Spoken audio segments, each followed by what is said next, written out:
What up, internets and internetettes? So, in the training realm, one of the more frustrating things people see is untrained cops.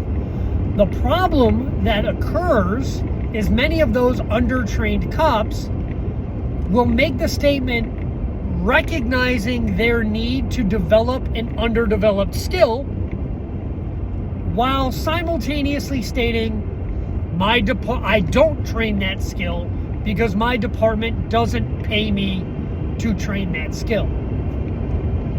The problem with that mentality is your department doesn't pay for your coffin either, but you're gonna need one if you're not trained according to the requirements of the situation you're put in.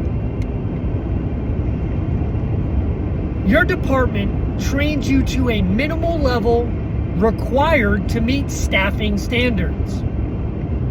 Your department does not train you to a survivability level.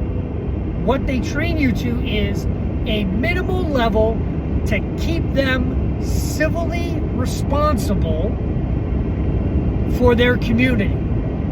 They're training you to learn as much as you kind of need to not shoot the wrong person, punch the wrong person, tase the wrong person.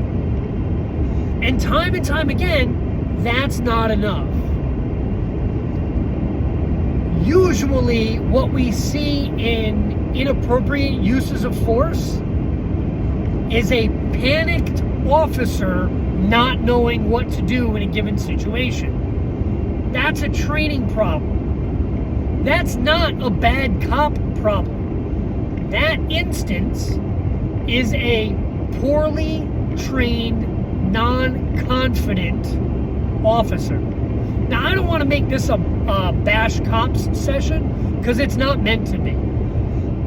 Anytime we hold a class and we have an officer that can't afford to be there, I comp them. Why?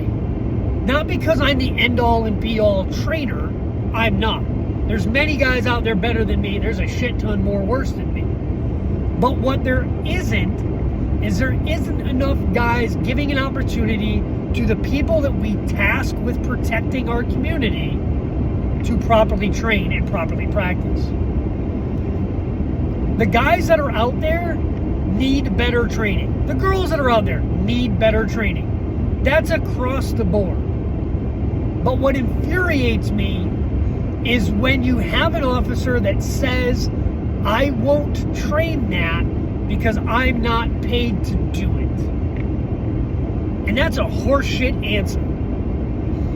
2 months ago, I was at CLEFIA, which is the Colorado Law Enforcement Firearms Instructors Association yearly get-together. I go every year. As a former firearms trainer for law enforcement, I think it's important for me to go to these events, not from like a product standpoint, but for a experience and to see what is new being trained in law enforcement. That's why I go to these. I think it's important to continually refresh your skill set, even if you find what you've been doing is better than what's being done. Caveat. The response, well, that's how we've always done it, is not the right answer either. You have to continually refresh what you've known with what's been learned through data collection, outside experience, and people that are better than you. And as I stated before, there's a ton of people better than I am. So go to these events, do these things, train these things. Give people you want to be trained in your environment and community the opportunity to train with you, around you, and better themselves. Guys, if you're not training, you're not getting any better. And a fiscal limit is not the reason not to train. I don't have the money to train. That's a bullshit fucking answer. Your coffin the urn they put you in when you're when you can't afford a coffin and a plot, the urn they put you in, that shit ain't cheaper either. I'd much rather pay a little money, eat some teeny weenies and mac and cheese, and learn than die in an encounter I'm underprepared for. Be you, do you, help those around you. I kind of guess that's all I got. I have a student behind me and we're going to the range. He can't afford to be here either, but you know what? He made it happen. See you, bye.